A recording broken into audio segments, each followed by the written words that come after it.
نحمدہ ونصلی ونسلم علی رسولہ الکریم اما بعد فاعوذ باللہ من الشیطان الرجیم بسم اللہ الرحمن الرحیم انا کفیناک المستہزئین صدق اللہ العظیم۔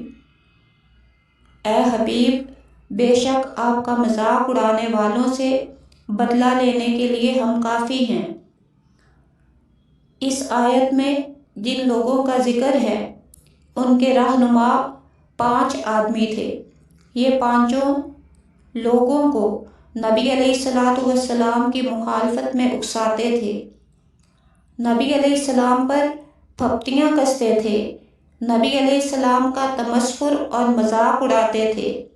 ان پانچوں کے ناموں کو حقارت کے ساتھ کتب تفاسیر میں لکھا گیا ہے، کیونکہ یہ خود بھی گستاخ تھے اور لوگوں کو گستاخی پر اکساتے تھے، جن میں عاص بن وائل، اسود بن مطلب، اسود بن عبد یغوث، ولید بن مغیرہ اور حارث بن طلاتلہ تھے۔ ان پانچوں کو جبریل امین نے ایک ہی اشارے سے قتل کر دیا۔ مکہ میں چونکہ نبوت کے ابتدائی 13 سال میں جہاد کا حکم نہیں تھا، تو جو رسول اللہ صلی اللہ علیہ وسلم کو برا بھلا کہتا، اللہ تعالیٰ فرشتوں کے ذریعے ان کو تباہ کر دیتا۔ جب اسلام آیا تو صحابہ جہاں کہیں بھی گستاخ رسول کو دیکھتے قتل کر دیتے۔ من سب نبیا فاقتلوہ، جو نبی علیہ السلام کو گالی دے اسے ختم کر دو۔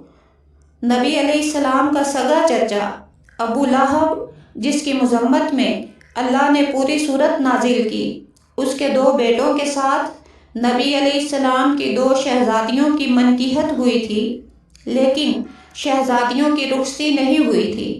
ابو لہب اور اس کی بیوی نبی علیہ السلام کے دشمن ہو گئے۔ قرآن مجید میں ان کے لیے وعید آ گئی تو انہوں نے مخالفت کی انتہا کر دی۔ انہوں نے اپنے بیٹوں عتبہ اور اتیبہ کو بلایا اور کہا کہ تم دونوں جاؤ اور محمد صلی اللہ علیہ وسلم کی بیٹیوں کو طلاق دے کر آؤ اور ان کے ساتھ جھگڑا کر کے آؤ۔ وہ دونوں گئے، نبی علیہ السلام کے ساتھ بدتمیزی کی اور نبی علیہ السلام کی دونوں بیٹیوں کو دونوں نے طلاق دے دی۔ جس کا نام عتیبہ تھا وہ بڑا بدبخت تھا، اس نے نبی علیہ السلام کی قمیض مبارک پھاڑ دی اور نبی علیہ السلام کے روئے زیبا پر تھوکنے کی جسارت کی۔ اس کی اس وحشیانہ گستاخی پر دہن مصطفیٰ صلی اللہ علیہ وسلم سے اس کے لیے بد دعا کے صرف 2 جملے نکلے: اللہم سلط علیہ کلبا من کلابک، اے اللہ اس پر اپنے کتوں میں سے کوئی کتا مسلط کر دے۔ اب کیا تھا، اس کے باپ نے بھی اپنا سر پیٹ لیا اور ماں نے بھی، اور یہ بھی بہت زیادہ خوفزدہ رہنے لگا۔ کتب سیرت میں آیا کہ وہ ایک تجارتی قافلے کے ساتھ ملک شام گیا۔ جب راستے میں الزرقہ نامی جگہ پر قافلے نے پڑاؤ ڈالا تو عتیبہ کو جنگل کی اس دہشت ناک فضا میں رسول اللہ صلی اللہ علیہ وسلم کی بد دعا یاد آئی۔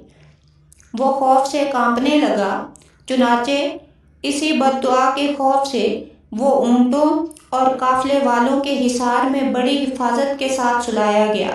لیکن جو بات دہن مصطفیٰ سے نکل چکی تھی وہ تقدیر مبرم بن چکی تھی۔